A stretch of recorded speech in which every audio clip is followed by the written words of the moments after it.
The network of satellites designed to control the global climate starts to attack Earth. It's a race against the clock for its creator to uncover the real threat before a worldwide geostorm wipes out everything and everyone.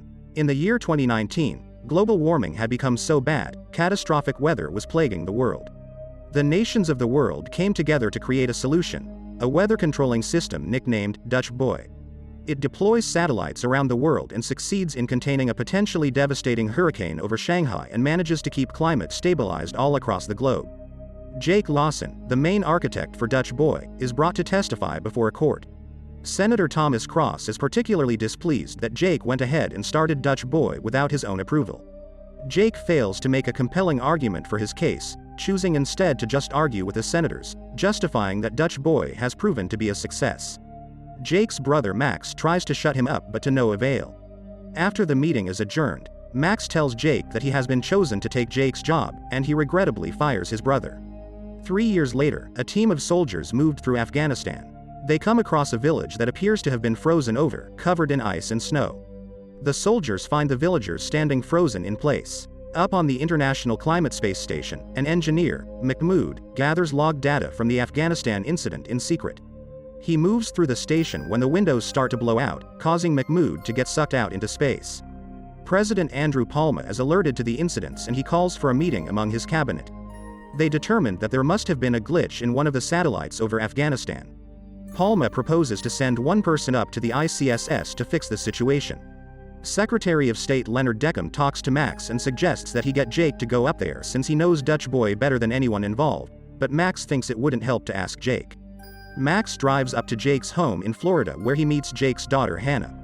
Jake appears none too pleased to see Max, but Max pleads with his brother to help him investigate the Afghanistan incident, knowing that many lives could potentially be at risk. We move to Hong Kong where a heatwave has passed over the city. A man named Cheng Long, who heads Dutch Boy's Hong Kong department, is leaving a grocery store when he drops his carton of eggs. To his surprise, the eggs start frying on the street. Suddenly, the ground rumbles before gas mains start to burst underground and explode. Cheng races across the city as more mains start to blow, causing an earthquake that destroys part of the city. Cheng makes it to the middle of a bridge as he and other citizens look upon what remains of the city. Jake agrees to go up to the ICSS, even though he knows he will leave Hannah behind. She tearfully says farewell to him before staying with her mother. When Jake reaches the ICSS, he meets Ute Fassbinder, the station's commander, plus her crew, Duncan Taylor, Ray Doucette, Annie Adisa, and Al Hernandez. Together, they look into Hong Kong's satellite, but the robot arm holding it goes haywire, nearly killing everyone until it crashes, leaving the satellite destroyed with no data to work with. In Tokyo, an enormous hailstorm hits, literally, bringing down hail big enough to destroy a bus. From Hong Kong, Cheng contacts Max after finding out he cannot log in to access their satellite. Cheng warns Max that if this pattern of weather continues, a geostorm will occur, in which disastrous weather will strike all over the globe at once. Cheng escapes his office when he finds that mercenaries, led by a man named Rico, are about to raid the place. Max then turns to Dana, a cybersecurity hacker. She finds that Max cannot gain access to the satellite as well, meaning that the whole system has been hacked by someone else. Jake sees in a surveillance video of the accident that killed Mahmoud that a hard drive got stuck by a panel. He goes out to retrieve it, but his spacesuit malfunctions and he is nearly killed. After making it back inside the station, he shows Ute that he got the drive, but he keeps it a secret from the rest of the crew, fearing that one of them may have deliberately sabotaged him. While attempting to go over the drive, Jake and Ute find themselves unable to access the information. Jake video calls Max and tells him a story about their father taking them fishing. Max takes the video to Dana and says it's an encrypted message from Jake since their dad never did take them fishing. Using their dad's old phone number, Max decrypts the message to learn that Jake believes someone within the White House is responsible. Max attempts to meet up with Cheng. Rico is behind him, and he pushes Cheng into the path of a car. Max rushes to a dying Cheng, who manages to mention something called Project Zeus before he dies. He relays this info to Dana, stating that Project Zeus is meant to manipulate the weather and create the geostorm. Jake and Ute find the log data in the locker that Mahmoud had stored it in, which is Doucette's locker. He initially thinks they suspect him of sabotaging Jake, even holding them at gunpoint, but they come to an understanding. They find out that a virus was spread to keep ICSS employees from logging in. Jake contacts Max again with the suspicion that Palma may be behind the hack. In order to stop the geostorm from happening, they need to reboot the system with kill codes, which are with the president as they are biometric and require his fingerprints and eye scan. Max tells this to his girlfriend, Secret Service agent Sarah Wilson, Abby Cornish, as he needs her help to get Palma. Max and Sarah head to the Democratic National Convention in Orlando, where Max learns that a huge thunderstorm is about to hit the area. When he tries to warn Deckham and ask for his help, Deckham takes Max to a room and tries to shoot him, revealing himself as the true villain. Max rushes to tell Sarah. She creates a diversion to get the other Secret Service agents away while she gets Palma.